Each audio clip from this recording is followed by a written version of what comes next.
Good morning, everybody. Mike Vacchi, PrincetonTrader.com, here with your Tuesday morning pre-market webcast. Okay, haven't been on in a couple days, so let's do a quick review and then talk about where we're headed from here. On Friday, any rally, we pointed out in the chart of the day, really had to hold that weekly pivot. They did a good job of holding the weekly pivot as resistance. Bulls had it, bulls lost it. Now, where the bulls got into trouble was they came down and they printed not a complete double bottom, but a lot of support at the 21, 22, 21, 23 area. The buyer stepped in, used that to their advantage on a Friday afternoon, and took it up about 10 handles into the close. We come into Sunday night. We barely get a look at the new weekly pivot at that point, which was basically 21.29.5. They ramp it, they keep it going. Now, here's where things got a little bit interesting. You had a morning high. It died. 46.75. Bears did their job. They took it down 20 handles all the way back to the weekly pivot. Dip buyers come in as you would expect on the first touch of a weekly pivot. They bounce it back up. Here's where we got into trouble. Yesterday's regular trading session opening print was 21.39. Okay? What you ended up with here at the 3 o'clock hour was matching highs at 21.39. The OPG, which is what we call it in the room, the OPG held it in, and after giving a nice short down to the weekly pivot, a nice long up to the OPG, gave a fantastic short back to the weekly pivot. This is where you have to not get convicted as a trader. It's very easy in this kind of environment to say, okay, we're going down again.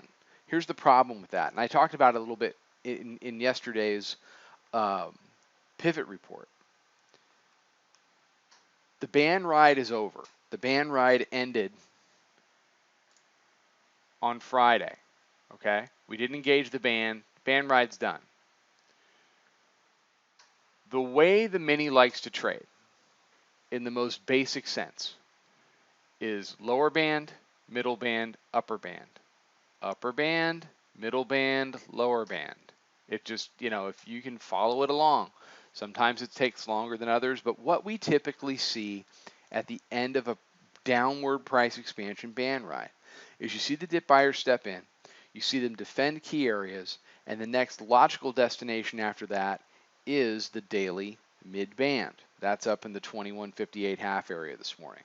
Okay, so I'm not calling a target, but what I am saying is that what we've seen consistently in the past in this scenario is a move up to the daily mid band.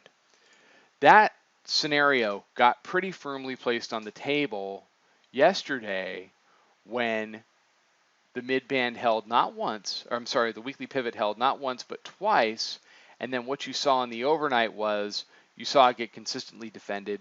We've been long 32 a few different times until we got it right, and I've got a runner, and I really don't have any intention of letting it go. I'll do other things during the day today, but if this is going to walk itself up into 58.5, then I'll go along for the ride. But don't get convicted. Don't assume that we're going to break down again. Don't assume we're going to go to the moon here. It's very unusual not to get a full test of weekly pivot early in the week when the market is volatile. When the market is giving you handles, it's very, very common to see a touch of the weekly pivot early in the week. And then you base your intraday thesis on who won the battle for the weekly pivot early in the week. Because if you lose that battle, you tend to pay the price for the next 3 or 4 days. You got FOMC meeting tomorrow at 2 o'clock. Whether they walk it up from here, I have no idea.